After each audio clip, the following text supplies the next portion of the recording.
Selos ba si Kim Chiu? Paolo Avellino, mabente sa mga beauty queen.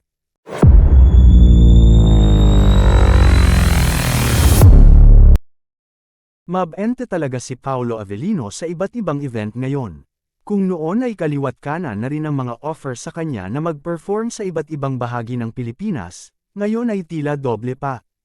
Aba, halos sa isang linggo ay sunod-sunod ang mga eksena niya. At bongga, dahil mabente siyang magpasaya sa mga beauty queen, o magaganda, mga sexing dilag sa Pilipinas.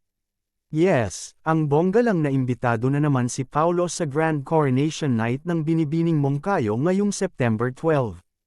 Ang Moncayo ay makikita sa Davao de Oro.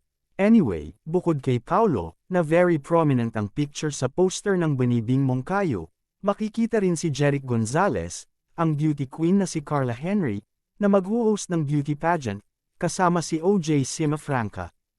Ka-join din bilang mga hurado ang mga former beauty queen na tulad ni Shamsi Sop Lee, Ariela Arida, Kelly Day, Hannah Arnold, pati na ang runway coach na si Ian Menajar. At join sa event sina Albert Andrada, Howell Pantalona. For sure, manghaharana si Paolo sa mga magagandang kandidata.